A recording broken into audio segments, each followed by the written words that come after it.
إن الحمد لله نحمده ونستعينه ونستغفره ونعوذ بالله من شرور أنفسنا ومن سيئات أعمالنا من يهده الله فلا مضل له ومن يضلله فلا هادي له وأشهد أن لا إله إلا الله وحده لا شريك له وأشهد أن محمدا عبده ورسوله أما بعد فإن خير الحديث كتاب الله وخير الهدي هدي محمد صلى الله عليه وسلم وشر الأمور محدثاتها وكل محدثة بدعة وكل بدعة ضلالة وكل ضلالة في النار. أعوذ بالله السميع العليم من الشيطان الرجيم من همزه ونفخه ونفثه. بسم الله الرحمن الرحيم. رب اشرح لي صدري ويسر لي أمري واحلل عقدة من لساني يفقهوا قولي. بسم الله الرحمن الرحيم. ان الله وملائكته يصلون على النبي يا ايها الذين امنوا صلوا عليه وسلموا تسليما. اللهم صل على محمد وعلى ال محمد كما صليت على ابراهيم وعلى ال ابراهيم انك حميد مجيد. اللهم بارك على محمد وعلى ال محمد كما باركت على ابراهيم وعلى ال ابراهيم انك حميد مجيد.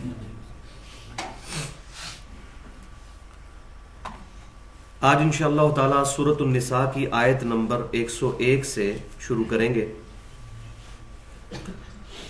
اس سے پہلے 3 چیزوں پر مسلسل بحث جاری ہے. ایک اطاعت رسول صلی اللہ علیہ وسلم کی امپورٹنس، اور دوسرا پھر قتال کی اہمیت، اور تیسرا اس قتال کے لیے مین پاور پرووائڈ کرنے کے لیے اس وقت حکم دیا گیا کہ تمام لوگ ہجرت کر کے مدینہ شریف میں جمع ہو جائیں. تو ہجرت پر بھی مسلسل 3 رکوع پہلے گزرے ہیں. اب قتال کے دوران ایک اہم ترین مسئلہ ڈسکس ہونے جا رہا ہے، اور وہ یہ ہے کہ قتال کے دوران اگر نماز کا وقت آ جائے تو اس صورت میں نماز کس طرح ادا کی جائے گی. کیونکہ جامعہ ترمذی میں صحیح سند کے ساتھ کتاب التفسیر چیپٹر میں سورۃ النساء کی یہ آیت نمبر 101 کے تحت حدیث شریف موجود ہے کہ مشرکین نے یہ پلان کیا کہ مسلمانوں کو عصر کی نماز خصوصاً یہ اپنے ماں باپ اور اولاد سے بھی بڑھ کر عزیز ہے، لہٰذا جیسے یہ نماز کے اندر مشغول ہوں ان پر دعویٰ بول کر ان کو شہید کر دیا جائے. تو اللہ تعالیٰ نے اپنے محبوب سید الاولین والآخرین شفیع المذنبین رحمت للعالمین سیدنا و مولانا امام اعظم محمد رسول اللہ صلی اللہ علیہ وآلہ وسلم کو پہلے ہی وحی کے ذریعے خبردار کر دیا کہ مشرکین یہ گندا ارادہ اور خبیث ارادہ رکھتے ہیں، اور ساتھ ہی پھر صلاۃ الخوف کے احکام بھی نازل ہو گئے کہ قتال کے دوران جب خوف کی حالت ہوگی تو اس وقت نماز ادا کرنے کا پروسیجر کیا ہوگا. یہ ہے اس کا سیاق و سباق. بسم اللہ الرحمن الرحیم. وَإِذَا ضَرَبْتُمْ فِي الْأَرْضِ، اور جب تم سفر کرو زمین میں، فَلَيْسَ عَلَيْكُمْ جُنَاحٌ أَن تَقْصُرُوا مِنَ الصَّلَاةِ، تو تم پر کوئی حرج نہیں ہے کہ تم نماز کے اندر قصر کر لو. اس کا یہ مطلب نہیں ہے کہ یہ چیز جو ہے وہ آپشنل ہے اس اعتبار سے کہ کوئی حرج نہیں ہے. قرآن پاک میں کئی جگہ پر اسی طریقے سے ایڈریس کیا گیا ہے، جیسا کہ سورۃ البقرہ میں آیا کہ صفا اور مروہ کی جو سعی ہے اگر تم کرو تو اس میں کوئی حرج نہیں ہے. تو یہاں حرج نہیں سے مراد یہ ہے کہ اللہ تبارک و تعالیٰ نے اس کی اجازت مرحمت فرما دی ہے کہ جب تم سفر میں ہو، خصوصاً سفر کے اندر، قتال کے سفر میں، تعویل خاص کے اعتبار سے اور تعویل عام کے اعتبار سے تمام سفر کے اندر، تو نماز میں قصر کر لیا کرو. ان خفتم ان یفتنکم الذین کفروا، اگر تمہیں یہ ڈر ہو کہ کافر تمہیں اس پرٹیکولر نماز کی حالت میں نقصان پہنچائیں گے. ان الکافرین کانوا لکم عدوا مبینا، بے شک کافر تو تمہارے کھلے دشمن ہیں. یعنی وہ یہ ارادہ کریں گے کہ مسلمانوں کو نماز کے دوران اٹیک کریں اور ان کو نقصان پہنچانے کی کوشش کریں. لہٰذا یہ تعویل خاص کے اعتبار سے تو قتال کے سفر کے دوران کے لیے ہے، لیکن تعویل عام کے اعتبار سے کوئی بھی سفر ہو اس کے اندر قصر کرنے کی اجازت نبی صلی اللہ علیہ وسلم نے مرحمت فرمائی ہے، اور وہ صحیح مسلم میں حدیث موجود ہے۔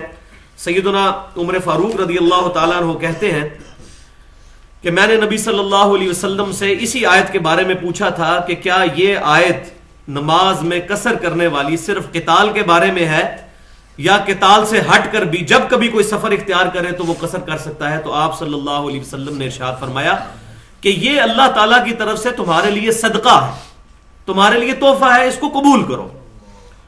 یعنی قصر نماز جو ہے وہ سفر کے دوران، عام سفر میں بھی اور قتال کے سفر میں تو بالخصوص، جبکہ خوف بھی جمع ہوگا۔ تو اس کانٹیکسٹ میں کچھ احادیث میں بیان کرنا ضروری سمجھتا ہوں۔ ایک تو یہ میں نے حدیث بیان کر دی کہ یہ صلاۃ الخوف ہو یا مسافر کی نماز ہو، دونوں کے لیے نماز کو قصر کرنا ہے۔ اس کے ثبوت میں تو صحیح مسلم کی حدیث پیش کر دی۔ اب آج کل بہت بڑا ایک مسئلہ ڈسکس ہوتا ہے کہ مسافر کب سے مسافر شمار ہوگا، مختلف اقوال اس کے اوپر آتے ہیں۔ تو صحیح بخاری کے اندر صحیح سند کے ساتھ، ظاہر ہے صحیح بخاری کی حدیث ہے، اور صحیح بخاری اور مسلم کی تمام متصل الاسناد مرفوع احادیث قطعی الصحت ہیں، اس پہ امت کا اجماع ہے۔ جو احادیث ہیں، ضعیف اقوال صحیح بخاری میں بھی موجود ہیں، لیکن جو احادیث ہیں وہ سب کی سب قطعی الصحت ہیں۔ اور وہ یہ ہے کہ ابن عباس رضی اللہ تعالیٰ عنہ کہتے ہیں کہ نبی صلی اللہ علیہ وسلم 48 میل کے اوپر قصر فرمایا کرتے تھے، 48 میل کے اوپر، جبکہ صحیح مسلم کے اندر یہ حدیث ملتی ہے کہ آپ صلی اللہ علیہ وسلم 9 میل کے اوپر بھی قصر فرمایا کرتے تھے۔ اس کے علاوہ مختلف احادیث میں مختلف اقوال، اور مصنف ابن ابی شیبہ کے اندر کئی صحابہ کے آثار ملتے ہیں، حتیٰ کہ صحیح بخاری میں یہاں تک آتا ہے کہ سیدنا علی رضی اللہ تعالیٰ عنہ جب کوفے سے نکلتے تھے، ابھی کوفے کے گھر نظر آ رہے ہوتے تھے اور وہ قصر نماز شروع کر دیتے تھے۔ تو میں نے اس معاملے میں یہی سمجھا ہے، اور یہ بات جو ہے وہ حق کے زیادہ قریب ہے، کہ اصل میں یہ مسئلہ ہے اجتہادی۔ جب آپ کو یہ واقعی یقین ہے کہ آپ غریب الوطنی کی حالت میں ہیں اور اپنے شہر سے دور ہیں، تو آپ قصر کریں گے۔ اب یہاں سے کوئی ہمارے جہلم سے جاتا ہے دینے تک، تو یہ زیادہ سے زیادہ 12-13 کلومیٹر بنتا ہوگا، لیکن ایک بندہ ایک پرٹیکولر کام کے لیے یہاں سے نیت کر کے نکلا، اور ظاہر ہے اس کو سفر کی ایک تھوڑی بہت مشقت بھی اٹھانی پڑی، اور شام کو وہ کام کر کے واپس آ جاتا ہے۔ اب ہم اس چکر میں پڑ دیں یہ فاصلہ کتنا ہے، تو فاصلے کے تو مختلف اقوال ملتے ہیں۔ تو وہ شخص خود سمجھ لے کہ یہ اس کی روٹین میں ایک سفر شامل ہے اور اس کو اس سفر کے لیے تردد کرنا پڑ رہا ہے، تو وہ نماز قصر کر سکتا ہے۔ قصر کرنا واجب نہیں ہے، مستحب ہے۔ اس میں امام حنیفہ رحمۃ اللہ علیہ کا جو موقف ہے وہ منفرد ہے، ان کے نزدیک نمازیں قصر کے ساتھ پڑھنا یہ واجب ہے، جبکہ باقی تمام ائمہ محدثین اور فقہاء کرام کا یہی موقف ہے کہ نماز قصر کرنا سنت ہے، مستحب ہے۔ اگر کوئی نہیں کرتا تو وہ گنہگار نہیں ہوگا۔ انشاءاللہ میں حدیث بھی اس پہ پیش کر دوں گا۔ تو سفر جو ہے، اگر آپ خود سمجھ رہے ہیں کہ یہ واقعی سفر ہے، تو اس سفر کے اوپر قصر کریں۔ اب اس میں کوئی یہ بھی سوچ سکتا ہے کہ جی یہ آج کل جہاز کا اور ٹرین کا بڑا آرام دہ سفر ہوتا ہے۔ بھائی جتنا مرضی آرام دہ سفر ہو، سفر اپنا آپ ضرور انسان کو دکھاتا ہے، اس میں انسان کو بھوک پیاس اور ان تمام چیزوں سے گزرنا پڑتا ہے، تو وہ قصر کرے گا۔ اب دوسرا مسئلہ اس کے اندر یہ آتا ہے، ایک تو یہ مسافت کا، دوسرا ہے مدت کتنی ہو۔ تو اس میں صحیح بخاری کے اندر سیدنا عبداللہ بن عمر رضی اللہ تعالیٰ عنہ سے روایت ہے کہ آپ صلی اللہ علیہ وسلم 19 دن کا، ابن عباس سے، بلکہ عبداللہ بن عمر سے نہیں، عبداللہ بن عمر سے اگلا اثر ہے جو میں پیش کروں گا، ابن عباس رضی اللہ تعالیٰ عنہ سے روایت ہے کہ نبی صلی اللہ علیہ وآلہ وسلم 19 دن تک ٹھہرے اور آپ صلی اللہ علیہ وسلم نے قصر نماز ادا کی۔ تو یہ 19 دن والا بھی ملتا ہے، اور مصنف ابن ابی شیبہ میں صحیح سند کے ساتھ سیدنا عبداللہ بن عمر رضی اللہ تعالیٰ عنہ کا اثر 15 دن والا بھی ملتا ہے کہ وہ 15 دن کے لیے رکے اور انہوں نے قصر نماز ادا کی۔ تو 19 دن کے اندر 15 بھی شامل ہے۔ تو سب سے مضبوط رائے یہ ہے کہ 19 دن، اور یہ تو اس صورت میں ہے کہ جب انسان کو پتا ہو. اگر انسان کو یہ پتہ ہی نہ ہو کہ کتنی دیر کے لیے وہاں جانا ہے، ہو سکتا ہے 2 دن کے لیے، ہو سکتا ہے 3 دن کے لیے. جیسے بعض اوقات یہاں سے ہمارے جیلم سے لوگوں کو اسلام آباد علاج کی خاطر جانا پڑتا ہے. آج کل کرتے بعض اوقات 1 ہفتے 2 ہفتے 3 ہفتے بھی گزر جاتے ہیں. اگر یہ صورتحال بن جائے تو مسلسل ہی وہ قصر نماز پڑھے گا. اور اس کا ثبوت جو ہے وہ مصنف ابن ابی شیبہ میں صحیح سند کے ساتھ موجود ہے کہ آذربائی جان کی جو جنگ تھی سیدنا عثمان غنی رضی اللہ تعالیٰ عنہ کے مبارک دور میں، جب رشیا فتح ہوا تھا، اس دوران عبداللہ بن عمر رضی اللہ تعالیٰ عنہ کہتے ہیں ہم تمام صحابہ کرام کے ساتھ برف باری وہاں شروع ہو گئی تھی، تو 6 مہینے تک آج کل کرتے کرتے 6 مہینے بیت گئے اور صحابہ کرام نے 6 مہینے تک قصر نماز ادا کی. کیونکہ یہ مسلسل خوف کی بھی کیفیت ہے. خوف سے مراد صرف جان والا خوف نہیں ہے، بلکہ یہ ہے کہ انسان کو اپنی سچویشن کلیئر نہیں ہے، ٹائم کا پتہ نہیں ہے. تو اگر اسی طریقے سے آج کوئی شخص کسی ہاسپٹل میں کسی مریض کی تیمارداری کے لیے جاتا ہے اور وہاں اس کو آج کل کرتے ہوئے 2 ہفتے 3 ہفتے ایون مہینہ 2 مہینے 6 مہینے بھی گزر جاتے ہیں، تو کوئی مسئلہ نہیں، وہ قصر نماز ادا کرے گا. اور اگر وہ بہت وہمی بندہ ہے تو نماز پوری بھی ادا کر سکتا ہے. کیونکہ صحیح بخاری کے اندر موجود ہے سیدہ عائشہ رضی اللہ تعالی عنہا سفر کے دوران مکمل پوری نماز بھی ادا کر لیا کرتی تھی، فرض یعنی کہ پورے پڑھا کرتی تھی، اور اس میں مخالفت کوئی کسی کی موجود نہیں ہے. اگر نبی صلی اللہ علیہ وسلم کی مرفوع حدیث اور کسی صحابی کے عمل کے دوران کے درمیان اختلاف آئے اور صحابہ کرام علیہم رضوان اس اختلاف کو بیان کریں اور اس کی وجہ سے اس صحابی کی مخالفت کر دیں، تب وہ قول خلاف ہوگا مرفوع حدیث کے، ادروائز نہیں.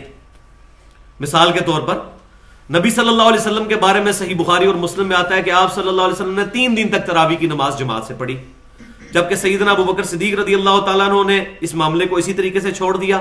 سیدنا عمر کے بھی شروع کے سالوں کے اندر معاملہ اسی طرح رہا. پھر سیدنا عمر رضی اللہ تعالیٰ عنہ نے تراویح کی جماعت پورا مہینہ شروع کروائی. اگرچہ یہ عمل بظاہر نبی صلی اللہ علیہ وسلم کی سنت سے ہٹ کر تھا، لیکن صحابہ کرام کا اجماع ہو گیا اور اجماع حجت ہے. تو صحابہ کرام میں اختلاف آئے تو صرف حدیث دیکھ کر کسی صحابی کے قول کو چھوڑ نہیں دینا ہوگا، بلکہ یہ دیکھنا ہوگا اس کے اس عمل کے اوپر کسی دوسرے صحابی نے اس کی مخالفت کی ہے. اگر نہیں کی تو اس پر اجماع تصور ہوگا. جیسا کہ میں کئی دفعہ بتا چکا ہوں کہ مٹھی کے بعد داڑھی کاٹنے کے بارے میں اگرچہ میں نہیں کاٹتا، لیکن اس پہ صحابہ کا اجماع ہے کہ یہ جائز ہے. اور اس حدیث کے راوی صحیح بخاری میں عبداللہ بن عمر ہیں کہ داڑیاں بڑھاؤ اور مونچھیں پست کرو، اور عبداللہ بن عمر کا یہ اثر صحیح بخاری میں موجود ہے کہ وہ مٹھی کے بعد داڑھی کو کاٹ دیا کرتے تھے. تو راوی اپنی روایت کو سب سے بہتر سمجھتا ہے، ان کے اس عمل کی وجہ سے کسی نے ان کی مخالفت نہیں کی. بخاری میں تو موجود ہے کہ حج اور عمرے کے موقع پر، اور الموطا امام مالک کے اندر یہاں تک موجود ہے کہ سیدنا عمر رضی اللہ تعالیٰ عنہ نے جس سال حج کرنا ہوتا تھا اس سال رمضان سے لے کر حج تک داڑھی نہیں کاٹا کرتے تھے. کیا مطلب؟ ویسے کاٹا کرتے تھے لیکن اس سال نہیں کاٹا کرتے تھے، رمضان سے لے کر حج تک. تو مطلقاً عبداللہ بن عمر کاٹا کرتے تھے. مصنف ابن ابی شیبہ میں موجود ہے سیدنا ابو ہریرہ رضی اللہ تعالیٰ عنہ یہ والے بال بھی صاف کیا کرتے تھے، یہاں یہ والے بال جو ہے. تو اس معاملے میں کوئی بہت زیادہ سختی نہیں کرنی چاہیے، بلکہ جب سے وہ شمائل ترمذی کی حدیث سامنے آئی ہے وہ تو معاملہ بالکل کلیئر ہو گیا. دنیا میں ایک ہی حدیث ہے صحیح سند کے ساتھ جو بتاتی ہے کہ نبی صلی اللہ علیہ وسلم کی مبارک داڑھی کتنی تھی. وہ شمائل ترمذی کے آخری چیپٹر میں ہے کہ نبی صلی اللہ علیہ وسلم کو خواب میں دیکھنے کا بیان. ایک تابعی آگے عبداللہ بن عباس رضی اللہ تعالیٰ عنہ کو کہتے ہیں کہ میں نے نبی صلی اللہ علیہ وسلم کو خواب میں دیکھا. اور یہ تابعی وہ تھے جو کہ قرآن پاک لکھا کرتے تھے، مصحف لکھا کرتے تھے، کاتب تھے. تو عبداللہ بن عباس رضی اللہ تعالیٰ عنہ نے فرمایا کہ میں نے نبی صلی اللہ علیہ وسلم سے سنا کہ جس نے مجھے خواب میں دیکھا اس نے مجھی کو دیکھا، میری شکل میں شیطان نہیں آ سکتا. یہ صحیح بخاری اور مسلم میں بھی موجود ہے. لیکن آپ صلی اللہ علیہ وسلم کی اپنی شکل جو احادیث کے اندر آئی، یعنی آپ کوئی سفید داڑھی میں دیکھتا ہے تو آپ صلی اللہ علیہ وسلم نہیں ہوں گے، کالی داڑھی میں جس طریقے سے احادیث کے اندر آپ صلی اللہ علیہ وسلم کی مبارک شکل آئی ہے. تو عبداللہ بن عباس رضی اللہ تعالیٰ عنہ نے کہا کہ تم اپنا خواب بیان کرو. تو انہوں نے اپنا خواب ڈیٹیل کے ساتھ بیان کیا. اس کے اینڈ کے اوپر عبداللہ بن عباس رضی اللہ تعالیٰ عنہ نے فرمایا اگر تم رسول اللہ صلی اللہ علیہ وسلم کو اپنی زندگی میں دیکھتے تو اس سے مختلف نہ پاتے جس طرح کہ تم نے خواب میں دیکھا ہے. تو اس میں وہ آپ صلی اللہ علیہ وسلم کے چہرے مبارک کے بارے میں، باقی چیزوں کے بارے میں بتاتے ہیں، اور پھر داڑھی کے بارے میں فرماتے ہیں کہ آپ صلی اللہ علیہ وسلم کی داڑھی پورے چہرے مبارک پر پھیلی ہوئی گھنی تھی اور وہاں تک سینے کے حصے پر پھیلی ہوئی تھی جو گلے سے ملا ہوا ہوتا ہے، نحر تک، یہ والا حصہ نحر، یہ ہڈی، یہ جو بالکل 2 شانوں تک جاتی، یہاں تک آپ صلی اللہ علیہ وسلم کی داڑھی پھیلی ہوئی تھی. تو اس حدیث کی وجہ سے یہ جو کہتے ہیں نا پورا سینہ بھرتی تھی، اس سے بڑا دنیا کا کوئی جھوٹ ہی نہیں ہے، کہیں لکھا ہی نہیں ہوا. یہ سراسر منافقت اور نبی صلی اللہ علیہ وسلم پر جھوٹ باندھنا ہے. اسی حدیث کا غلط ترجمہ کیا ہوا ہے، حالانکہ دارالسلام نے بھی بالکل صحیح ترجمہ کر دیا ہے. نہر بھائی ڈکشنری میں دیکھ لیں، اس ہڈی کو کہتے ہیں سینے کے ابتدائی حصے والی ہڈی. یہاں تک آپ صلی اللہ علیہ وسلم کی داڑھی تھی. اور اس پر میرا اجتہاد یہ ہے، جو علماء بڑے پریشان ہیں آج اس اجتہاد کے اوپر، کہ عبداللہ بن عمر مٹھی کے بعد داڑھی کاٹتے ہی اس لیے تھے کہ وہ اپنی داڑھی کو حضور کی طرح کرنے کی کوشش کرتے تھے. کیونکہ صحیح بخاری کے اندر موجود ہے کہ سیدنا ابن عمر رضی اللہ تعالیٰ عنہ وہاں اپنی سواری بٹھایا کرتے تھے جہاں جہاں نبی صلی اللہ علیہ وسلم نے سفر کے دوران بٹھائی، جہاں آپ صلی اللہ علیہ وسلم رکے وہ وہاں رکتے تھے، ایک ایک چیز کو کاپی کرتے تھے. تو میرا یہ گمان ہے کہ عبداللہ بن عمر جنہوں نے خود حدیث سن رکھی تھی کہ داڑیاں بڑھاؤ اور مجھے پس کرو، ان کو نہیں تھا پتا کہ یہ داڑھی کاٹنا گناہ ہے، نعوذ باللہ. جس طرح آج کل بعض غیر مقلدین کہتے ہیں، غیر مقلدین، اہل حدیث نہیں، اہل سنت نہیں. غیر مقلد وہ ہوتا ہے جو اپنی مرضی سے قرآن و حدیث سے رزلٹ نکالتا ہے، اور اصحاب الحدیث اور اہل السنہ وہ ہوتے ہیں جو کتاب و سنت کو سلف کے منہج پر مانتے ہیں، صحابہ، تابعین اور تبع تابعین کے اقوال کی روشنی میں. غیر مقلدین منکرین حدیث بھی غیر مقلدین ہے. تو جو اہل السنہ ہوگا وہ صحابہ اکرام کے منہج کے مطابق چلے گا. تو اگر کوئی مٹھی کے بعد نہ کاٹے بہت اچھی بات ہے، ہم بھی نہیں کاٹتے، لیکن اس کی بجائے جو لوگ کاٹتے نہیں ہیں وہ حرام کام اس طرح کرتے ہیں کہ اپنی داڑھی فولڈ کی ہوتی ہے اندر، اور لوگوں کہہ رہے ہوتے ہیں مٹھی کے بعد کاٹنا حرام ہے، اپنی داڑھی اندر فولڈ کی ہوتی ہے. اور ابو داؤد کی حدیث ہے صحیح سند کے ساتھ کہ آپ صلی اللہ علیہ وسلم فرمایا میں اس شخص سے بری ہوں جو اپنی داڑھی کو گرا لگاتا ہے. اس سے بڑا حرام کام کر رہے ہوتے ہیں وہ، جو واقعی متفقن علیہ حرام ہے، صرف داڑھی کو چھوٹا دکھانے کے لیے. تو بھائی آپ کاٹ لیں مٹھی کے بعد، اگر آپ کو لمبی داڑھی اچھی نہیں لگتی ہے بجائے اس کو فولڈ کرنے کے. تو یہ ایکسٹریم رویے نہیں ہونے چاہیے. تو بات کہاں سے کہاں نکل گئی کہ صحابہ کرام علیہم رضوان کا منہج دیکھنا ہوگا کہ وہ کیا ہے. تو صحیح بخاری کے اندر یہ حدیث جو میں نے بیان کر دی کہ 19 دن والی، تو اس سے یہ بات بالکل کلیئر ہو گئی کہ آپ صلی اللہ علیہ وسلم 19 دن تک کے لیے جب رکتے تھے تو آپ صلی اللہ علیہ وسلم نماز کو قصر فرمایا کرتے تھے. صحیح بخاری اور مسلم کی متفق علیہ حدیث ہے کہ نبی صلی اللہ علیہ وسلم سفر کے دوران ظہرین اور مغربین بھی پڑھا کرتے تھے، یعنی ظہر اور عصر کو جمع فرما لیتے تھے اور مغرب اور عشاء کو جمع فرما لیتے تھے.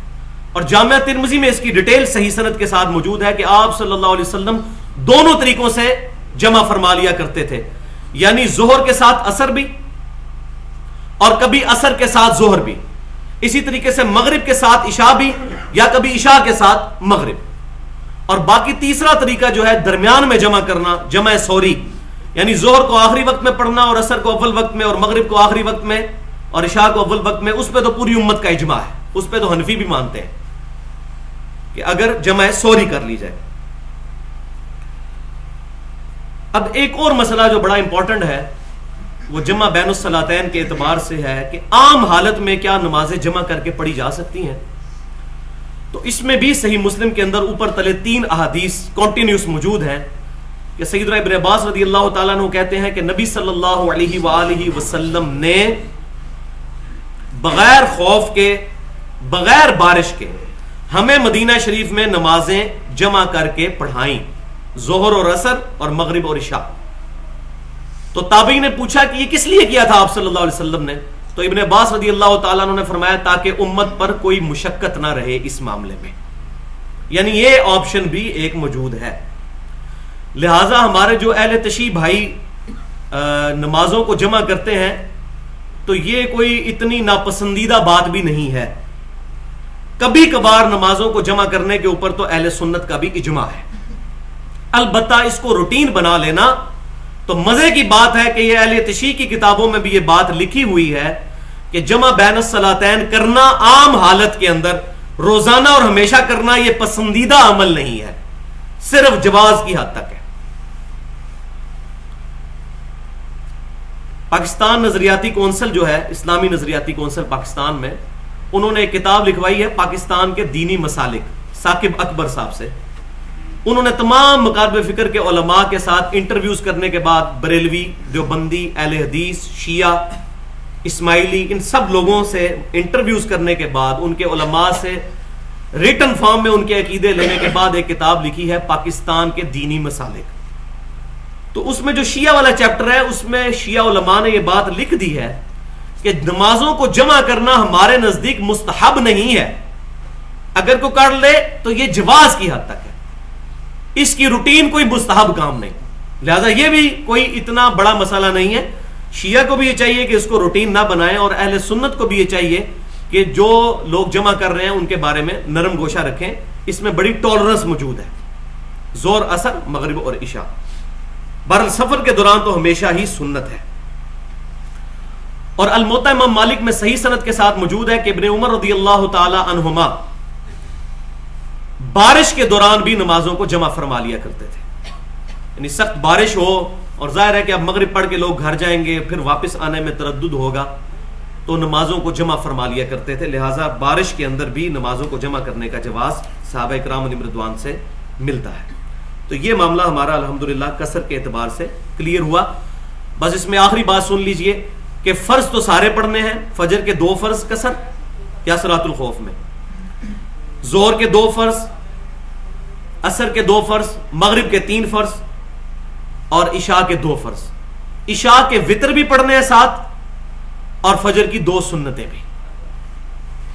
یہ نبی صلی اللہ علیہ وسلم سے ثابت ہے کہ آپ صلی اللہ علیہ وسلم نے سفر میں بھی فجر کی 2 سنتیں اور وتر پڑھے ہیں. تو وتر آپ 1 بھی پڑھ سکتے ہیں، 3 بھی، 5 بھی، 7 بھی، 13 تک ثابت ہے صحیح بخاری میں. تو آپ صلی اللہ علیہ وسلم کا لیکن عمومی عمل 3 وتر ہی تھا، صحیح بخاری میں موجود ہے. ایک تابعی کہتے ہیں کہ ہم نے تو صحابہ کرام کو اسی عمل پر پایا کہ 3 وتر وہ پڑھتے تھے، جو صحیح بخاری اور مسلم کی متفق علیہ حدیث ہے. سیدہ عائشہ کہتی ہیں رمضان ہو یا غیر رمضان نبی صلی اللہ علیہ وسلم 11 رکعت سے زیادہ عموماً نہیں پڑھا کرتے تھے، 8 رکعت نوافل اور 3 وتر ساتھ، اور وہی ہمارے لیے رمضان کے اندر سنت تراویح کے طور پر. لیکن آپ صلی اللہ علیہ وسلم کبھی کبھار 13 رکعتیں بھی پڑھ لیا کرتے تھے. عمومی عمل آپ کا 11 رکعت ہے. اب آیت نمبر 102 سے شروع کرتے ہیں. یہ پرٹیکولر قتال کے میدان کے بارے میں ہے، اور یہ بڑی اہل محبت کے لیے بڑی زبردست یہ آیت مبارکہ ہے کہ قتال کے دوران نبی صلی اللہ علیہ وسلم، ظاہر ہے وہ ایک امام، اب صحابہ اکرام کی یہ خواہش ہوتی تھی کہ ہم میں سے ہر شخص آپ صلی اللہ علیہ وسلم کے پیچھے نماز پڑھے.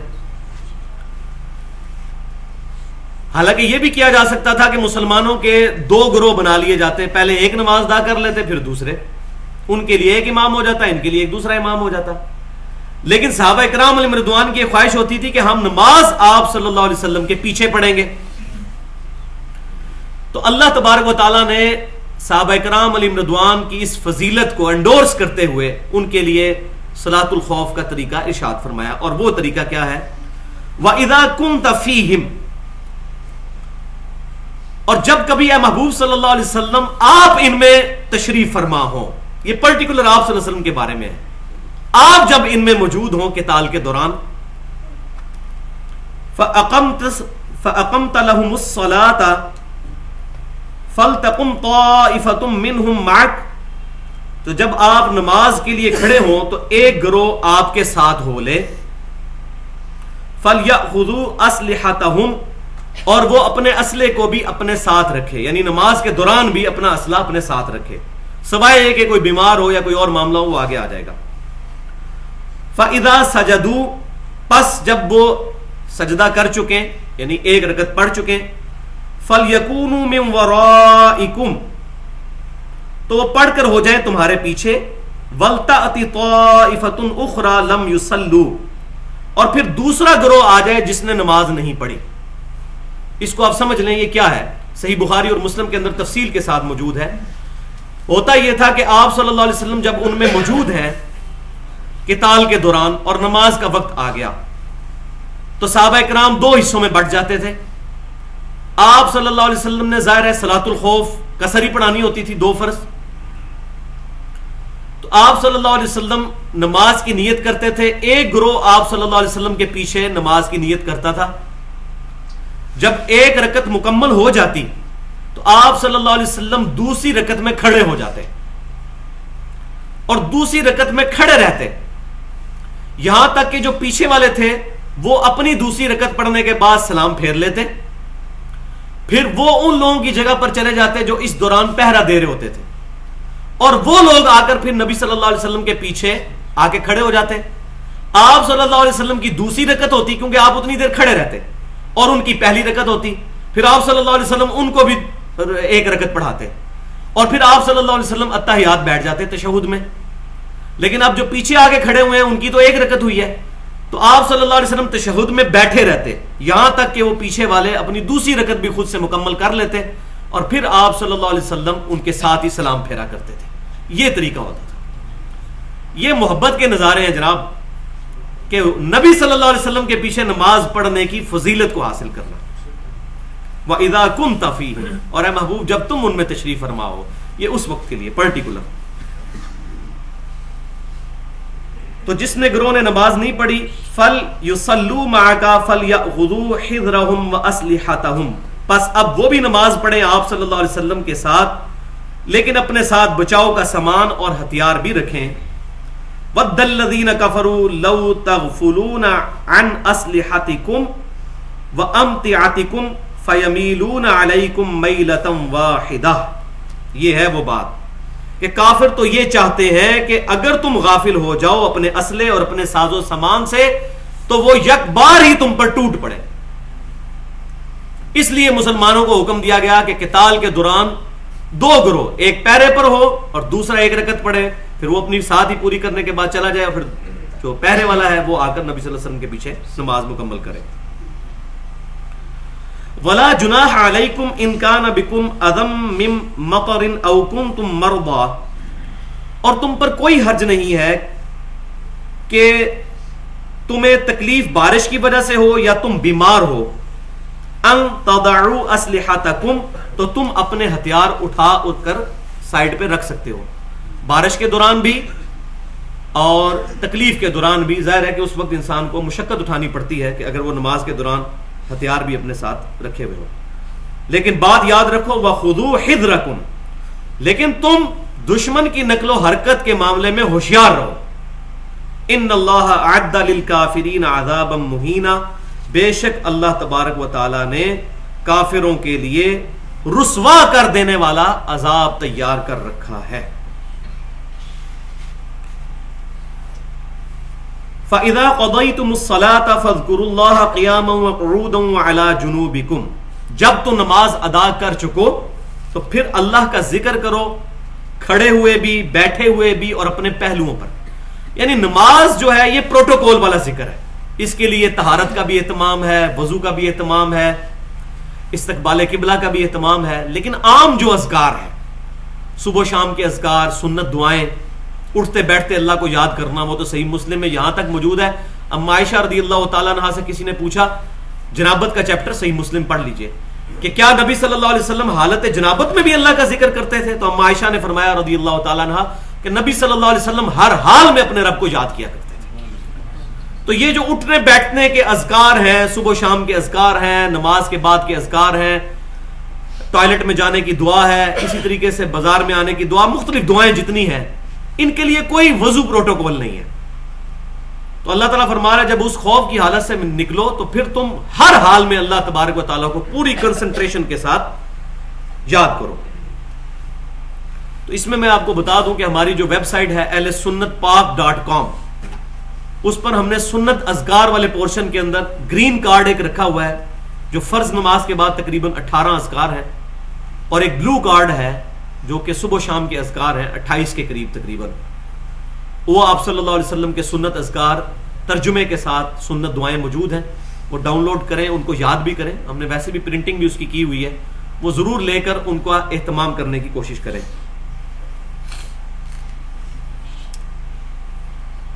فَإِذَا مَأْنَنْتُمْ فَأَقِيمُوا الصَّلَاةَ, جب مطمئن ہو جاؤ تو پھر نماز کو قائم کرو. یعنی عام حالت میں جب تم آ جاؤ پھر نماز کو اسی طریقے سے پروٹوکول کے ساتھ کرو. ان الصلاۃ کانت علی المؤمنین کتابا موقوتا، بے شک نماز مسلمانوں پر وقت باندھا ہوا فرض ہے۔ یہ آیات بالکل کلیئر کٹ ثبوت ہے اس بات کا کہ نماز واقعی فزیکلی ہے۔ جس طرح آج کل بعض منکرین حدیث نے کہا کہ نماز کوئی نہیں ہوتی تھی، تو ایسا معاملہ نہیں ہے۔ قرآن پاک کی آیات، درجنوں آیات اس پر گواہ ہیں کہ نماز واقعی ایک پریکٹیکل عبادت موجود تھی، اور سب سے بڑی دلیل مسلمانوں کا اجماع ہے، عملی تواتر ہے۔ اس قرآن کی اتھینٹسٹی بھی مسلمانوں کا اجماع ہے۔ ہم نے قرآن پاک اپنے سامنے نازل ہوتے تھے نہیں دیکھا، لیکن مسلمانوں کے عملی تواتر اور اجماع نے اس کو نقل کیا ہے۔ پوری دنیا میں اہل سنت اہل تشیع کا کوئی اختلاف ہی نہیں اس کے اوپر، نہ کسی اور مکتب فکر کا۔ یہ پبلک میں ویسے مشہور ہے کہ وہ شیعہ 40 پاروں کو مانتے ہیں، یہ مولویوں کی منہ شگافی ہیں، ایسی بات نہیں ہے۔ یہ سیم قرآن پاک جو سعودی عرب سے چھپ رہا ہے، طلحہ یاسین کا، یہ شام کا رائٹر جس نے یہ لکھا ہے، یہی قرآن ایران سے بھی چھپتا ہے، ایک زبر زیر کا بھی فرق نہیں۔ ایران نے بھی اسی کے کاپی رائٹس لیے ہیں۔ لیکن مسئلہ یہی ہے کہ مولویوں نے جناب ایک دوسرے کو لڑایا ہوا ہے۔ ادھر ذاکرین کہتے ہیں کہ اہل سنت جو ہے وہ اہل بیت سے محبت نہیں کرتے، ادھر یہ پٹی پڑھائی جاتی ہے قرآن کو نہیں مانتے۔ تو یہ عجیب کھچڑی پک چکی ہوئی ہے۔ تو ایسا نہیں ہے، اللہ تعالیٰ فرما رہا ہے بے شک نماز مسلمانوں پر وقت باندھا ہوا فرض ہے، وقت کے اندر نماز کو پڑھنا ہے۔ اب بعض لوگوں نے اس آیت کی بنیاد پر یہ عقیدہ بنا لیا کہ وہ بخاری اور مسلم کی متفقن علیہ احادیث جو ہیں کہ نمازیں جمع کر سکتے ہیں ظہر اور عصر کو، مغرب اور عشاء کو، وہ قرآن کی آیت کے خلاف ہے، لہذا نماز اپنے اپنے وقت میں پڑھنی چاہیے۔ تو یہ بالکل نان سینس، غیر مقلدانہ اپروچ ہے۔ سلف کا منہج یہ ہے کہ ہم کتاب اللہ کو سنت رسول صلی اللہ علیہ وسلم کے ساتھ اور صحابہ کرام علیہم رضوان کے منہج کے ساتھ سمجھتے ہیں، جنہوں نے ڈائریکٹ نبی صلی اللہ علیہ وسلم سے اکتساب فیض کیا تھا۔ تو یہ ایکسیپشن موجود ہے قرآن پاک میں، کئی چیزیں ہیں جو جرنل بیان ہوئی ہیں، لیکن ان کی ایکسیپشن بھی موجود ہوتی ہے۔ جرنل رول یہی ہے کہ نماز وقت پہ پڑھنی ہے، یہ نہ ہو کہ فجر کے وقت میں عشاء پڑھ رہا ہو بندہ، عشاء کے وقت میں جو ہے وہ زور کی نماز پڑھ رہا ہو، یہ جنرل۔ لیکن یہ جو اللہ نے آسانی دی ہے، قصر کی بھی آسانی دی ہے اور نمازوں کو جمع کرنے کی، وہ اس آیت کے خلاف نہیں، کیونکہ یہ آیت امام حنیفہ رحمۃ اللہ علیہ پہ نازل نہیں ہوئی ہے، یہ امام کائنات سید الاولین والآخرین شفیع المذنبین رحمۃ للعالمین سیدنا و مولانا امام اعظم محمد رسول اللہ صلی اللہ علیہ وسلم پر نازل ہوئی ہے۔ آپ صلی اللہ علیہ وسلم اس کی جو تشریح کریں گے وہ معتبر ہوگی۔ ہو سکتا ہے امام حنیفہ رحمۃ اللہ علیہ تک صحیح سند کے ساتھ احادیث نہ پہنچی ہوں، اس لیے ان کو اجتہادی غلطی لگی ہو، اور انہوں نے تو خود فرما دیا کہ میرا کوئی بھی قول قرآن، سنت، اجماع اور صحابہ کرام کے اقوال کے خلاف ہو اس کو چھوڑ دو۔ تو امام خود بری ہے اس معاملے میں، لیکن ان کی بنیاد کے اوپر جو لوگ کتاب و سنت کا اختلاف کر رہے ہیں وہ مجرم ہیں۔ امام حنیفہ رحمۃ اللہ علیہ کے بارے میں فتاوی عالمگیری میں بھی موجود ہے، الموطا امام محمد کے اندر بھی موجود ہے کہ مدینے کو حرم نہیں مانتے تھے، لیکن بخاری اور مسلم کی کم از کم 50 احادیث اس پر گواہ ہیں کہ مدینہ حرم ہے۔ خود احمد بریلوی صاحب نے بھی فتاوی رضویہ میں لکھ دیا کہ اگرچہ میں حنفی ہوں لیکن صحیح احادیث یہی بتاتی ہے کہ مدینہ حرم ہے، لہٰذا اس معاملے میں میں اپنے امام کا قول چھوڑتا ہوں اور میں مدینے کو حرم مانتا ہوں۔ آج الحمدللہ ہمارے بریلوی، دیوبندی، اہل حدیث، تمام بھائی شیعہ، تمام لوگ مدینے کو حرم مانتے ہیں۔ تو جس طریقے سے امام حنیفہ رحمۃ اللہ علیہ کا یہ قول جو ان تک صحیح سند سے نہیں پہنچا ہوگا کوئی حدیث کہ انہوں نے مدینے کو حرم ماننے سے انکار کیا، جب ہمیں صحیح حدیث مل گئی تو امام حنیفہ رحمۃ اللہ علیہ کی ہمیں یہی تعلیمات ہیں کہ ہم صحیح حدیث کو اپنا مذہب کے طور پر ایکسیپٹ کریں۔ تو بے شک نماز مسلمانوں پر وقت باندھا ہوا فرض ہے۔ اب نماز کے اوقات کیا ہیں، اس پہ تھوڑی سی گفتگو میں کروں گا۔ صحیح بخاری اور صحیح مسلم کی متفق علیہ حدیث ہے کہ آپ صلی اللہ علیہ وسلم نے، صحابہ کرام کہتے ہیں کہ ظہر کی نماز ہمیں پڑھائی جیسے ہی سورج جو ہے وہ زوال پذیر ہوا۔ زوال کو بھی سمجھ لیں، زوال کیا ہے کہ سورج صبح کے وقت طلوع ہوتا ہے اور شام کے وقت غروب ہوتا ہے، تو یہ روزانہ ایک ٹریک سے گزرتا ہے ود رسپیکٹ ٹو زمین۔ اب اس سائنٹیفک ہم ریسرچ کے پیچھے نہیں پڑتے، ظاہر ہے کہ وہ زمین سورج کے گرد گھومتی ہے، اس میں تو کوئی شک نہیں۔ اسی میں کہہ رہا ہوں ریلیٹو موشن جو ہے سورج کی زمین کے اعتبار سے، کہ سن جو ہے وہ رائز ہوتا ہے اور سن سیٹ ہوتا ہے، صبح طلوع ہونا اور شام کو غروب ہونا۔ تو اس دوران جتنا ٹائم بنتا ہے 10 گھنٹے یا 12 گھنٹے یا 13 یا 14 گھنٹے، ان کا جو سینٹر بنے گا نا سورج کے اپنے ٹریک کے دوران، جب سورج سینٹر میں پہنچے گا اس سے جیسے ہی تھوڑا سا آگے جائے گا تو سورج زوال ہوگا، تو ظہر کا وقت شروع ہو جائے گا۔ وہ صحیح بخاری اور مسلم میں متفق علیہ حدیث موجود ہے کہ 3 اوقات میں نماز پڑھنا منع ہے۔ ایک جب ایگزیکٹ سینٹر میں ہو سورج، اس کے فوراً بعد نماز ظہر کا وقت شروع ہوگا۔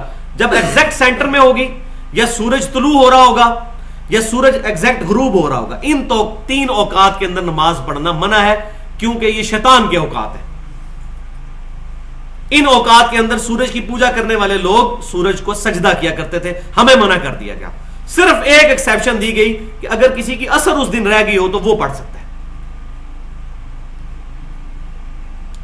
وہ صحیح بخاری اور مسلم کی متفق علیہ حدیث ہے، جس نے طلوع فجر سے پہلے 1 رکعت پا لی تو اس نے فجر کی نماز پڑھ لی، اور جس نے غروب آفتاب سے پہلے 1 رکعت عصر کی پا لی تو اس نے عصر کی نماز پڑھ لی۔ لیکن یہ مجبوری کی حالت میں، اس کو روٹین نہیں بنانا، ورنہ صحیح مسلم کے اندر موجود ہے کہ منافق کی نماز ہے کہ سورج زرد ہونے کا انتظار کرتا ہے، پھر 4 ٹھونگے مارتا ہے، اس میں ذکر بھی اللہ کا نہیں کرتا اور فارغ ہو جاتا ہے۔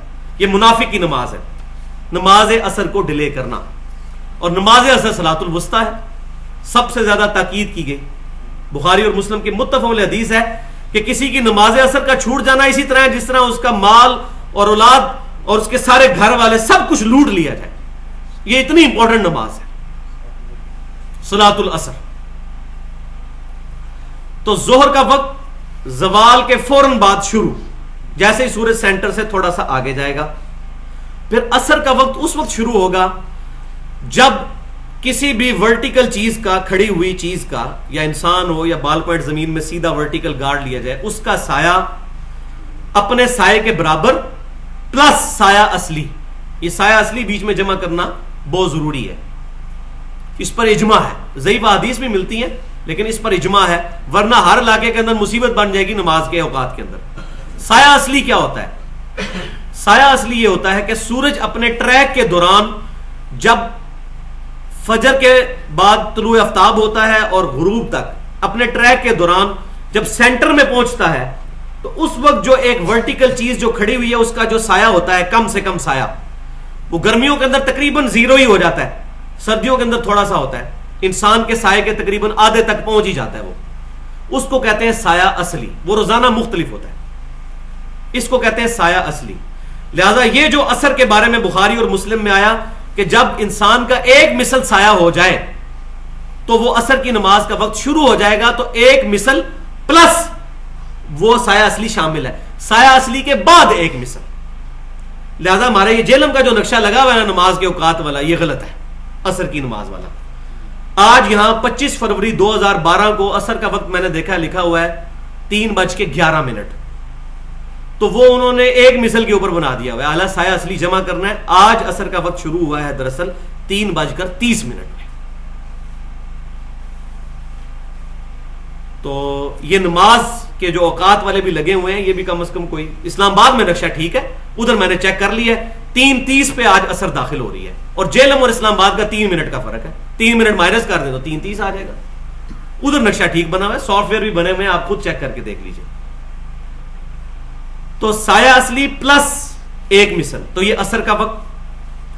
پھر عصر کا افضل وقت 2 مثل تک رہتا ہے، اس کے اندر پڑھ لی جائے۔ اس سے لیٹ کریں گے تو میں نے بتایا کہ منافق کی نماز ہوگی۔ مغرب کا وقت ہوگا جب سورج غروب ہو جائے، یہ بخاری اور مسلم کی وہ حدیث میں کنٹینیو کر رہا ہوں۔ اور پھر آپ صلی اللہ علیہ وسلم نے عشاء کی نماز پڑھائی جب شفق غائب ہو گیا، یعنی غروب آفتاب کے بعد مغرب کے اندر، ہمارے ملک کے اندر مغرب کے اندر ایک سرخی سی ہوتی ہے، جب وہ سرخی غائب ہو جائے تو عشاء کا وقت شروع ہو جاتا ہے۔ اب انگلینڈ کے اندر وہ سرخی رات کو 2:30-3 بجے جا کے غائب ہوتی ہے، یہ بھی پرابلم ہوتا ہے۔ تو سرخی جب غائب ہوگی تو اس وقت پھر عشاء کا وقت شروع ہوگا۔ اور عشاء کا وقت نبی صلی اللہ علیہ وسلم عشاء کو عموماً ڈیلے کر کے پڑھا کرتے تھے، تھوڑی دیر کر کے، باقی ساری نمازوں کو اول وقت میں پڑھتے تھے۔ اور پھر اسی حدیث میں بخاری اور مسلم میں ہے کہ نبی صلی اللہ علیہ وسلم فجر کی نماز تاریکی کے اندر ادا فرمایا کرتے تھے۔ البتہ جامعہ ترمذی میں ایک حدیث ملتی ہے کہ نبی صلی اللہ علیہ وسلم نے فرمایا کہ افضل نماز یہ ہے کہ جب خوب روشنی ہو جائے اس وقت فجر کی نماز پڑھی جائے۔ لیکن امام ترمذی رحمۃ اللہ علیہ نے اس پہ سلف کا منہج بھی لکھ دیا کہ امام شافعی اور امام احمد بن حنبل فرماتے ہیں کہ اس سے مراد یہ ہے کہ صبح کاذب کے وقت نہ پڑھ لی جائے. دو صبح ہوتی ہیں، ایک صبح صادق ہوتی ہے، ایک صبح کاذب، یعنی ختم سحری سے پہلے بھی ہلکی سی روشنی نکلتی ہے، وہ فجر کا وقت نہیں شروع ہوا ہوتا لیکن روشنی ہوتی ہے. جب وہ روشنی صحیح پھیلے اور ختم سحری ہو جائے، صبح صادق ہو جائے اس وقت، تو اس سے مراد وہ روشنی پھیلنا ہے. لیکن یہ بھی موجود ہے کہ سیدنا معاویہ رضی اللہ تعالیٰ عنہ جو ہیں وہ کافی ڈیلے کر کے فجر کی نماز پڑھا کرتے تھے. بہرحال طلوع آفتاب سے پہلے پہلے جو فجر پڑھ لے گا تو پڑھ سکتا ہے. تاریکی کے معاملے میں بھی کوئی اختلاف نہیں ہے. رمضان شریف کے اندر ہمارے بریلوی، دیوبندی، اہل حدیث تمام بھائی اول وقت میں ہی فجر پڑھ رہے ہوتے ہیں، اور عام دنوں میں جو بیچارے اول وقت میں پڑھتے ہیں ان کو یہ کہتے ہیں دیکھو جی اتنی جلدی یہ نماز کھڑی کر دیتے ہیں. تو خود دوغلی پالیسی کی ہوئی ہے اپنے نفس کی پیروی کرتے ہوئے. ہم نہ ان کو تان کرتے ہیں نہ ان کو تان کرتے ہیں. کوئی لیٹ پڑھتا ہے تب بھی ٹھیک ہے، کوئی مسئلہ نہیں ہے. طلوع آفتاب سے پہلے پہلے پڑھ لی تو بالکل ٹھیک ہے. اچھا، صحیح مسلم میں ڈیٹیل کے ساتھ یہ چیز موجود ہے نماز کے اوقات. اس میں پھر آتا ہے کہ عشاء کا وقت آدھی رات تک رہتا ہے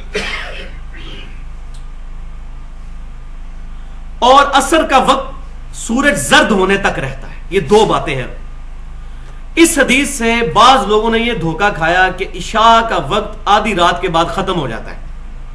آدھی رات سے مراد کیا ہے کہ غروب آفتاب کے وقت آپ شروع کریں اور فجر کا وقت شروع ہونے تک پوری رات اس کا نصف کر لیں، وہ آدھی رات. تو یہ بھی سلف کے منہج کے خلاف ہے. اصل میں صحیح مسلم میں تو عدم ذکر ہے، لیکن مصنف ابن ابی شیبہ میں ہمیں ڈیٹیل کے ساتھ پھر یہ بات پتہ چلتی ہے کہ افضل وقت عشاء کا آدھی رات تک ہے. البتہ عشاء کا وقت فجر تک رہتا ہے، کیونکہ سیدنا ابو ہریرہ رضی اللہ تعالیٰ عنہ کہتے ہیں کہ جس شخص نے فجر کا وقت شروع ہونے سے پہلے پہلے عشاء پڑھ لی تو اس نے کوئی دیر سے نماز نہیں پڑھی، اس کی نماز ہو گئی. اب اگر کوئی کہنے جی مسلم میں تو آدھی رات ہے، تو اس میں آپ پھر وہ کیوں بھول گئے کہ مسلم میں ساتھ یہ بھی لکھا ہوا ہے کہ عصر کا وقت سورج زرد ہونے تک رہتا ہے. اور بخاری مسلم میں موجود ہے جس نے غروب آفتاب سے پہلے ایک رکعت بھی پا لی اس نے زرد پڑھ لی. پھر کہیں گے نہیں نہیں نہیں، وہ افضل وقت ہے کہ زرد ہونے سے پہلے پہلے پڑھ لیا جائے.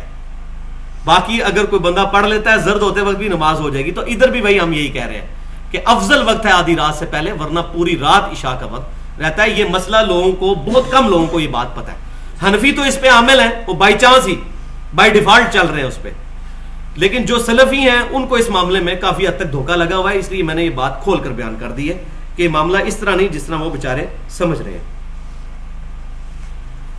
اچھا، عصر کی نماز کے ٹائم کے بارے میں ہی اختلاف ہے. باقی ساری نمازوں کے جو اوقات ہیں ان پر تقریباً اتفاق موجود ہے، کوئی اختلاف نہیں ہے. فجر میں، ظہر میں، مغرب میں، عشاء میں. اصل مسئلہ آیا عصر کی نماز کے اوپر، کیونکہ شیطان ہمیشہ کریٹیکل چیز کو ایڈریس کرتا ہے. عصر کی نماز صلاۃ الوسطیٰ تھی، یہ سب سے اہم نماز تھی. اور بخاری اور مسلم میں نبی صلی اللہ علیہ وسلم سے اتنے سخت الفاظ نکل گئے، آپ صلی اللہ علیہ وسلم نے فرمایا اللہ تعالیٰ ان کے گھروں کو آگ سے بھر دے جنہوں نے ہماری صلاۃ الوسطیٰ عصر کی نماز غزوہ احزاب کے دوران ضائع کروا دی. اتنی امپورٹنٹ نماز ہے. تو شیطان نے اس مسئلے میں جو ہے نا ایمبیگوٹی ڈال دی اور لوگوں نے یہ کہنا شروع کر دیا جی 2 مثل سائے کے بعد عصر پڑھنی ہے. حالانکہ میں ایمانداری سے آپ کو کہتا ہوں آپ تمام حدیث کی کتابیں اٹھا کے پڑھیں، صحیح بخاری سے لے کے ابن ماجہ تک، اس کے علاوہ بھی آپ کتابیں پڑھ کے دیکھ لیں. عصر کا وقت نبی صلی اللہ علیہ وسلم اسی وقت عصر کی نماز پڑھایا کرتے تھے جب سورج خوب روشن ہوا کرتا تھا. حتیٰ کہ بخاری اور مسلم میں موجود ہے کہ نبی صلی اللہ علیہ وسلم ہمیں عصر کی نماز پڑھاتے، ہم عصر کی نماز پڑھنے کے بعد اونٹ کو ذبح کرتے، اونٹ کو ذبح کرنے کے بعد اس کے 10 حصے کرتے، اس کے بعد اس کا گوشت پکاتے اور پھر کھا بھی لیتے، اور ابھی بھی مغرب کا وقت نہیں شروع ہوتا تھا. اب مجھے بتائیں یہ عصر کا وقت کون سا بنتا ہے؟ اب مولوی جو ہے وہ بڑے خطرناک ہوتے ہیں، آپ کو وہ کہتے ہیں جی ہو سکتا ہے 5-6 کسائی جڑ جاتے ہوں، یہ ہوتا ہو وہ ہوتا ہو. اب یہ لکھا ہے غلام رسول سعیدی صاحب نے نا صحیح مسلم کی، جب یہ حدیث آئی تو پریشان ہو گئے. انہوں نے تو اپنے مسلک کی حفاظت کرنی تھی. میں ان کی بڑی عزت کرتا ہوں، میرے استاد ہیں، میں نے ان سے بہت کچھ سیکھا ہے اور میں ان کے لیے دعا گو ہوں. کافی معاملے میں اللہ تبارک و تعالیٰ نے ان پر حق واضح کیا ہے. تو انہوں نے اس طرح کی پھر بحثیں کی ہیں کہ جی کتنے کسائی لگ جاتے ہوں گے، پھر یہ کرتا ہوگا وہ کرتے ہوں گے. حالانکہ جو بیچارہ بتا رہا ہے یہ بات، جو صحابی، اس کے دماغ میں بھی نہیں ہے کہ لوگ یہ کام کریں گے بعد میں. وہ تو اصل میں بتانے کی کوشش کر رہا ہے کہ اونٹ ذبح ہوتا تھا، اونٹ کے 10 حصے ہوتے تھے، ان کو پکایا جاتا تھا، پکا کے کھا بھی لیتے تھے، مغرب کا وقت شروع نہیں ہوتا تھا. تو کم از کم بھائی 2 گھنٹے تو اس میں چاہیے، 2 سے 2.5 گھنٹے. فَاسْأَلُوا أَهْلَ الذِّكْرِ إِن كُنتُمْ لَا تَعْلَمُونَ. اگر تمہیں علم نہیں تو اہل علم سے پوچھ لو, اور اس میں اہل علم کسائی ہوں گے ہر معاملے میں. جیسے جیولوجی کی فیلڈ کے لوگ قرآن پاک میں آیات آئیں گی, جیولوجسٹ بتائے گا. ایمبریولوجی کی ماں کے پیٹ میں بچہ کیسے بناتا ہے, ایک ایمبریولوجسٹ بتائے گا. باٹنی کی فیلڈ سے آیات آئیں گی, ایک باٹنی والا بتائے گا. اسی طریقے سے کسی کسائی کو جو اونٹ ذبح کرتا ہے اس کو کہیں بھائی آپ ذرا ٹائم کیلکولیٹ کر کے بتائیں. مولوی نہیں بتائے گا, مولوی اس میں آلو ذکر ہے ہی نہیں ہے. مولوی تو شاید مرغی بھی نہ ذبح کر سکتا ہو, وہ ہمیں کیسے بتائے گا؟ ہاں, جو قصاب ہوگا وہ بتائے گا کہ اونٹ ذبح کرنے میں 10 حصے بنانے میں وہ دسے گا جناب کتنا مسئلہ ہوتا ہے 10 حصے بنانا. یہ عید کے دنوں میں آپ نے دیکھا نہیں ہے, تول کے الگ کرنا. اتنا بڑا اونٹ, اس کی کھال اتارنے میں کتنا ٹائم لگے گا. اب کوئی ہوتا ہے یہ کہ جی کھال سمیت ہی پکا لیتے تھے, یہ بہت بڑا ظلم ہے. تو بالکل واضح یہ بخاری اور مسلم کی حدیث ہے کہ عصر کا وقت کس وقت نبی صلی اللہ علیہ وسلم نماز ادا کیا کرتے تھے. اب یہاں یہ بھی بات یاد رکھیں کہ صحیح بخاری اور مسلم کی متفق علیہ حدیث ہے کہ اگر کوئی شخص نماز کے اوقات میں سو جائے یا نماز بھول جائے تو جیسے ہی اس کو یاد آئے یا وہ جاگ جائے تو اس وقت وہ نماز ادا کر لے, یہی نماز کا کفارہ ہے. جیسا کہ بخاری اور مسلم کی متفق علیہ حدیث ہے کہ ایک سفر کے دوران غزوہ تبوک سے واپسی پر نبی صلی اللہ علیہ وسلم نے صحابہ سے مشورہ کیا, لیٹ نائٹ ہو گئی تھی, کہ یا تو ہم فجر پڑھ کے سوتے ہیں, اور آپ صلی اللہ علیہ وسلم کا ارادہ بھی اسی طرف تھا, لیکن کچھ صحابہ یہ چاہتے تھے کہ تھوڑا سا آرام کر لیتے ہیں اور ایک بندے کی ڈیوٹی لگا دیتے ہیں, فجر کے بعد ہمیں اٹھا دے گا. تو نبی صلی اللہ علیہ وسلم اگرچہ اس کے لیے جو اس کی حمایت میں نہیں تھے, لیکن آپ صلی اللہ علیہ وسلم نے صحابہ کرام علیہم رضوان کا ریگارڈ کرتے ہوئے فرمایا چلو ٹھیک ہے, اور سیدنا بلال کی ڈیوٹی لگا دی. اللہ کا کرنا ہوا سیدنا بلال کو بھی نیند آ گئی اور سورج اچھا خاصا بلند ہو گیا. سیدنا عمر رضی اللہ تعالیٰ عنہ کی آنکھ کھلی, انہوں نے پڑھا انا للہ و انا الیہ راجعون.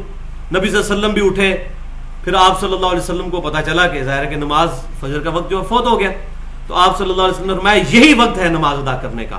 سیدنا بلال نے اذان دی, اقامت دے کر جماعت کے ساتھ نماز, سورج نکلا ہوا چاش کے وقت میں نماز فجر ادا کی گئی. تو اس سے یہ بات پتہ چل گئی کہ کبھی ایسا مان, لیکن یہ روٹین نہیں ہونی چاہیے, روٹین نہیں. وہ بھی سن لیں, وہ پھکی بھی لے لیں. صحیح بخاری کتاب التعبیر چیپٹر میں موجود ہے, نبی صلی اللہ علیہ وسلم کو ایک بہت بڑا خواب دکھایا گیا تھا, طویل خواب. اس میں آپ صلی اللہ علیہ وسلم کو پہلا منظر یہی دکھایا گیا تھا کہ ایک شخص ہے جس پر عذاب یہ ہو رہا ہے کہ ایک بھاری بھرگم پتھر فرشتے اٹھا کے اس کے سر پہ مارتے ہیں, اس کا سر فلیٹ ہو جاتا ہے. بولے اعوذ باللہ, تکلیف کے ساتھ. کیا تکلیف ہوگی؟ پھر اس کا سر صحیح ہوتا ہے, پھر فرشتے پتھر مارتے ہیں اور مسلسل یہ عذاب جاری ہے. صحیح بخاری میں. یہ کسی عام بندے کا خواب نہیں, نبی صلی اللہ علیہ وسلم کا خواب, وحی الہی. اور آپ صلی اللہ علیہ وسلم کو بعد میں بتایا گیا, اس کے علاوہ بھی اور مناظر دکھائے گئے, اور اینڈ پہ بتایا گیا کہ آپ نے جو پہلا منظر دیکھا تھا یہ اس شخص کے بارے میں تھا جس نے قرآن یاد کر کے بھلا دیا تھا اور نماز کے اوقات میں سو جایا کرتا تھا. لہذا تصویر کے دونوں رخ سامنے رکھے. یہ نہیں ہے کہ ایک بندہ کہ جی میری نیت تو تھی رات کو 2:30 بجے سو رہا ہے اور فجر کے وقت آنکھ نہیں کھلی, جی میری نیت تھی. ایسا نہیں. اہتمام کر کے, جس کو فکر ہوگی فجر کے وقت اٹھنے کی, وہ ضرور اہتمام کر کے رات کو سوئے گا, ٹائم کے اوپر الارم لگائے گا. اگر آج اناؤنسمنٹ ہو جائے کہ جس نے فجر کی نماز جماعت سے نہیں پڑھی اس کو چوک میں کھڑا کر کے اس کی قمیض اتار کے جو ہے وہ 50 کوڑے لگائے جائیں گے گورنمنٹ کی طرف سے, تو دیکھ لیں لوگوں کی کس طرح آنکھ کھلے گی. اور اس کے برعکس اگر لالچ دی جائے کہ جو فجر کی نماز تکبیر اولیٰ کے ساتھ پہلی صف میں پڑھے 5,000 روپیہ فی نماز دیا جائے گا اس کو گورنمنٹ آف پاکستان کی طرف سے, دوسری صف والے کو 3,000, تیسری والے کو 1,000, تو کیا حال ہے؟ پہلی صف میں جگہ ملے گی؟ کبھی نہیں ملے گی. اور یہ فتویٰ, گاڑا فتویٰ سن لیں نبی صلی اللہ علیہ وسلم سے. صحیح بخاری کے اندر موجود ہے, نبی صلی اللہ علیہ وسلم نے فرمایا کہ منافق کے اوپر عشاء اور فجر کی نماز بھاری ہے. منافق پہ, جس کا کنوکشن والا ایمان نہیں ہے, جس کا کنوکشن والا ایمان ہوگا اس کے لیے کوئی پرابلم نہیں ہوگا, اس کے لیے نمازیں بھاری نہیں ہوگی. قطعاً نہیں ہو سکتا کہ اس کے لیے نمازیں بھاری. اب یہاں میں ضمناً ایک آپ کو ایک نیو مسلم امریکن, اب نیو مسلم بھی نہیں رہا, اس کو مسلمان ہوئے بھی تقریباً 15-20 سال ہو چکے ہیں, اس کی کتاب بھی چھپی تھی انگلش میں، اردو میں ترجمہ ہوا، سر تسلیم خم ہے، سمعنا واطعنا. تو امریکن مسلمان تھا، بڑی لمبی اس کی سٹوری ہے. اس میں وہ کہتا ہے مسلمان ہونے کے بعد سب سے مشکل میرے لیے فجر کی نماز تھی. لیکن ظاہر ہے وہ نیو مسلم تھا، کوئی ہماری طرح کا روایتی مسلمان تو نہیں تھا جس کے ذہن میں کئی بات ہو گئی اللہ تعالیٰ بڑا غفور رحیم ہے، معاف کر دے گا، جو مرضی کرو، یا اللہ جو کچھ بھی ہے تیرے محبوب کی امت سے ہے. نعوذ باللہ من ذالک. نبی صلی اللہ علیہ وسلم کا مبارک نام مس یوز کرتے ہیں ہم لوگ. تو وہ نیو مسلم تھا، وہ کہتا ہے فجر کی نماز میرے لیے بڑی مشکل تھی، تو میں نے 3 گھڑیاں خریدی. اندازہ کریں، مثلا فجر کی نماز اگر 5 بجے ہے نا، تو اس نے گھڑی کے اوپر الارم لگایا، ایک گھڑی کے اوپر 4:30 کا الارم، اور اس کو اپنے سرانے رکھ لیا. دوسری گھڑی کے اوپر اس نے 4:40 کا الارم لگایا اور گھر اپنے بستر سے تھوڑا سا دور ڈائننگ ٹیبل کے اوپر یا کسی ٹیبل پہ رکھ دیا. اور تیسری گھڑی کا اونچا الارم لگایا، اس کو 4:50 کا الارم لگایا اور اس کو واش روم کے دروازے کے پاس رکھ دیا.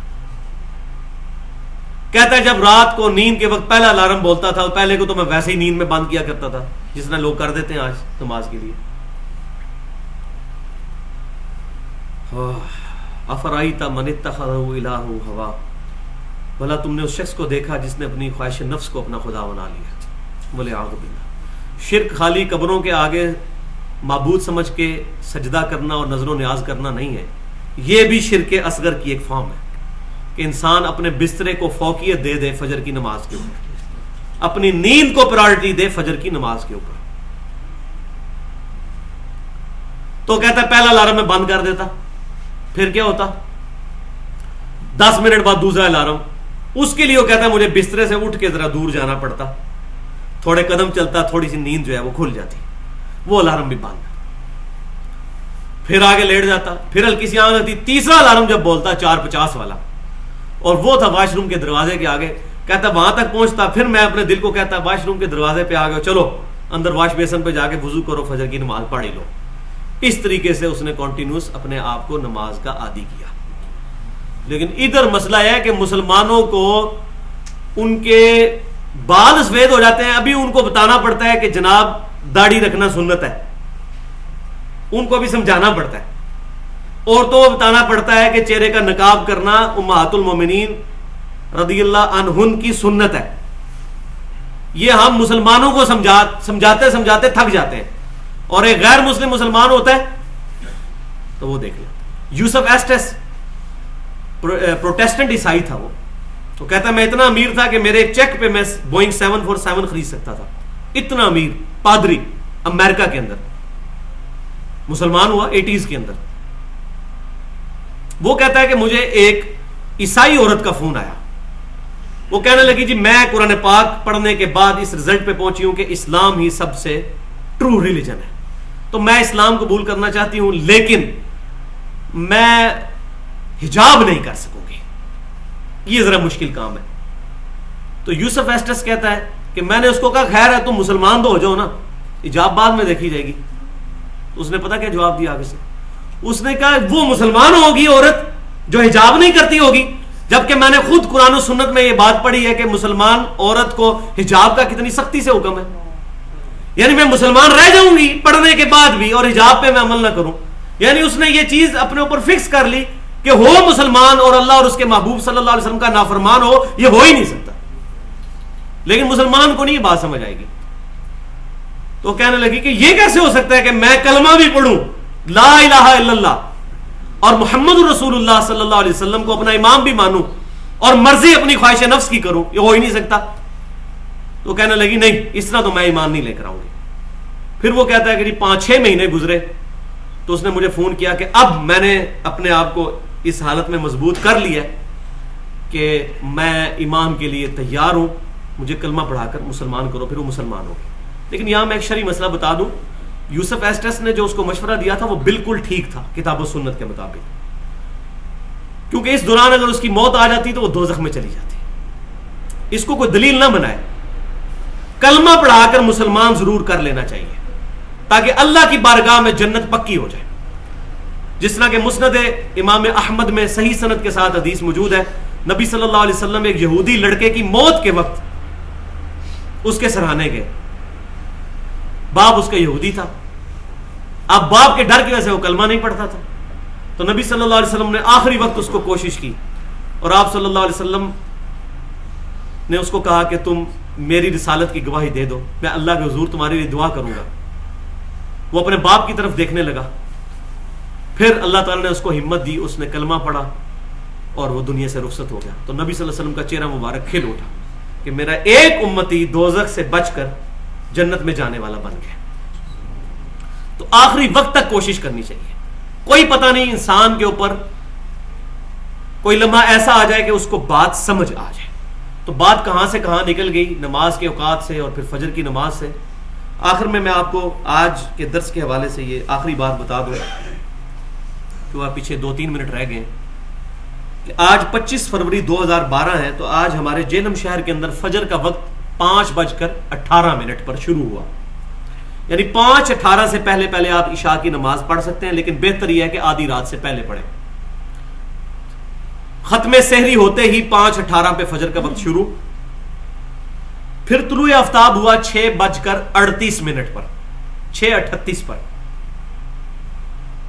سورج نکل آیا.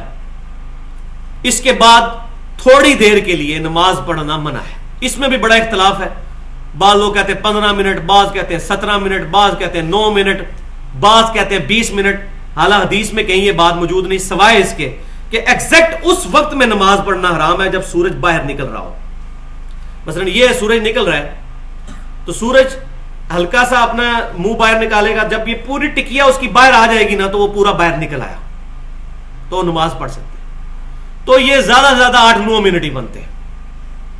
کوئی احتیاط کرنی ہے 10-12 منٹ کر لیں، ورنہ سورج کی ٹکیا جیسے ہی باہر آ جائے گی پوری، وہ ٹرانزیشن جو پیریڈ ہے باہر نکلنے کے دوران کے آدھا اندر آدھا باہر، اس دوران نماز پڑھنا حرام ہے. جیسے ہی باہر آئے آپ اشراق پڑھ سکتے ہیں، اور میں نے دیکھا ہے وہ 5-7 منٹ کے اندر ہی سورج فوراً باہر آ جاتا ہے.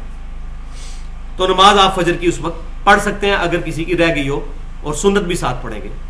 اور یہاں یہ بھی مسئلہ سن لیں کہ افضل یہی ہے کہ فجر کی سنتیں اگر کسی کی چھوٹ جائیں تو وہ اشراق کے وقت میں پڑھیں.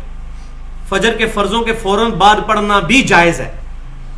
جامع ترمذی میں ضعیف سند کے ساتھ اور صحیح ابن خزیمہ میں اور ابن حبان میں صحیح سند کے ساتھ موجود ہے، ایک صحابی نے فجر کے فرضوں کے بعد 2 رکعتیں پڑھی تھیں اپنی وہ والی، تو نبی صلی اللہ علیہ وسلم نے اس پہ خاموشی اختیار فرمائی تھی.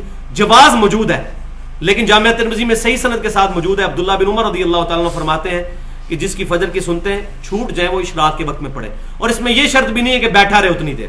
یہ نہ حنفی شرط لگاتے ہیں اور نہ باقی لوگ لگاتے ہیں، یہ لوگوں نے خود بنائی ہوئی یہ شرط. تو فجر کی سنتیں اس وقت میں پڑھیں وہی افضل ہے.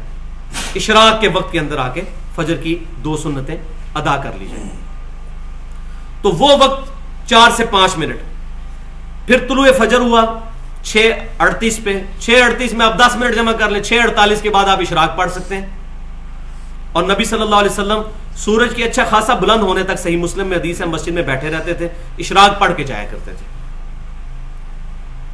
پھر یہ اشراق کا وقت کب تک رہے گا؟ جب تک کہ ظہر کا وقت شروع نہیں ہو جاتا، اس سے 5-7 منٹ پہلے تک. سورج درمیان میں نہیں جب تک پہنچ جاتا، وہ دوسرا مکروہ وقت آئے گا.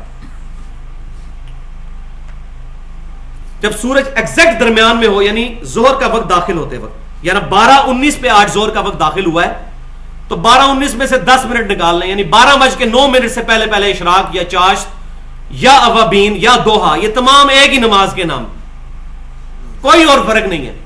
یہ ساری منہ شگافی ہیں. اوابین کی نماز بھی یہی ہے، صحیح مسلم میں موجود ہے. اوابین کی نماز یہ ہے کہ جب اونٹنی کے بچے کے پاؤں گرم زمین پر جلنے لگیں اس وقت توبہ کرنے والوں کی نماز ہے. اوابین کی نماز جو مغرب کے بعد 6 نفل پڑھے جاتے ہیں وہ ضعیف سند سے موجود ہیں، صحیح سند سے نہیں.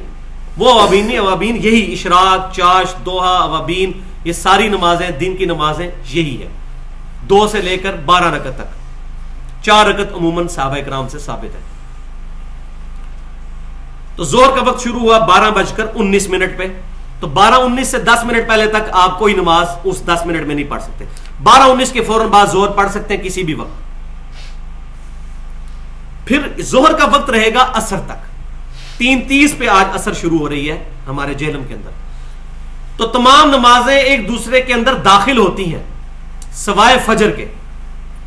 فجر کی نماز کے وقت کے بعد 5-7 منٹ کا وقفہ ہوتا ہے. باقی زور ختم ہوگی، اثر شروع ہوگی، اثر ختم ہوگی، مغرب شروع ہوگی. لیکن وہ زرد ہونے سے پہلے پڑھنا میں پہلے بتا چکا. تو آج مغرب کا وقت ہے 6:01. تو 6:01 سے بھی آپ 10 منٹ پہلے مائنس کر لیں. اس دوران بھی کوشش کریں نماز نہ پڑھیں، وہ منافق کی نماز ہے. لیکن اگر لیٹ ہو گئی ہے تو پڑھ سکتے ہیں. اور عشاء کی نماز 7:21 پہ آج جہلم کے اندر وقت داخل ہو رہا ہے عشاء کی نماز کا. تو 7:21 تک عشاء کی نماز پڑھی جا سکتی ہے. یہ جو بات کہتے ہیں تارے نظر آ جائے تو نماز ہی نہیں ہوتی، ایسا نہیں ہے. تو 6:01 سے 7:21 تک 1 گھنٹہ 20 منٹ سے لے کر 1 گھنٹہ 38 منٹ تک ہمارے اس ایریے کے اندر مغرب کا وقت ویری کرتا رہتا ہے. پورے سال میں 1 گھنٹہ 20 منٹ تو رہتا ہی رہتا ہے. اور عشاء کا وقت پھر فجر تک رہے گا، لیکن افضل وقت ہے آدھی رات تک. فجر کا وقت یعنی کہ 5:18. اور آخری مسئلہ اس میں سن لیجئے، وہ یہ ہے کہ فجر کے وقت بعض لوگ امام جماعت کرا رہا ہوتا ہے، پیچھے سنتے پڑھ رہے ہوتے ہیں. بخاری اور مسلم کی متفق علیہ حدیث ہے کہ جب فرض نماز کی اقامت کہہ لی جائے اس کے بعد کوئی نماز جائز نہیں ہے. تو جب فجر کی نماز کھڑی ہو جاتی ہے پیچھے آگے سنتے نہ پڑھیں، یہ سخت ناپسندیدہ عمل ہے، بلکہ ایسی سنتیں باطل ہیں. جب بعد میں فوراً بعد بھی پڑھ سکتے ہیں اور اشراق کے وقت بھی پڑھ سکتے ہیں. اگر آپ کو جلدی ہے تو فوراً بعد پڑھ لیں، اور اگر آپ بیٹھ سکتے ہیں تو افضل وقت ہے اشراق کے وقت میں فجر کی سنتے پڑھیں. لیکن اس طریقے سے فرضوں کا مذاق نہ اڑائیں. دوسری طرف اپنی حالت یہ ہے کہ کوئی امام کے پیچھے سورہ فاتحہ پڑھ لے، اس کو کہتے ہیں دیکھیں جی امام قرات کر رہے ہیں، پیچھے فاتحہ پڑھ رہے ہوتے ہیں، قرات نہیں سنتے. اور خود امام قرات کر رہا ہے، پیچھے نماز پڑھ رہے ہوتے ہیں. تو کتنا ظلم ہے. تو اس معاملے میں افراط و تفرید کا شکار نہیں ہونا چاہیے، پینڈولم درمیان میں رہنا چاہیے. آج میری کوشش تھی میں کافی سارا کور کروں گا، لیکن یہ مسائل بڑے ضروری تھے، کیونکہ ان مسائل کو آج کل کوئی پازیٹیو انداز میں فرقہ واریت سے بالا تر ہو کر بہت کم لوگ ہیں جو ایڈریس کرتے ہیں. اللہ تعالیٰ سے دعا ہے جو میں نے حق بات کہی ہمارے دلوں میں راسخ فرمائے. اگر میرے منہ سے کوئی غلط بات نکل گئی تو ہمارے دلوں سے معاف کر دے. سبحانک اللہم و بحمدک اشہد ان لا الہ الا انت استغفرک و اتوب الیک وما علینا الا البلاغ المبین.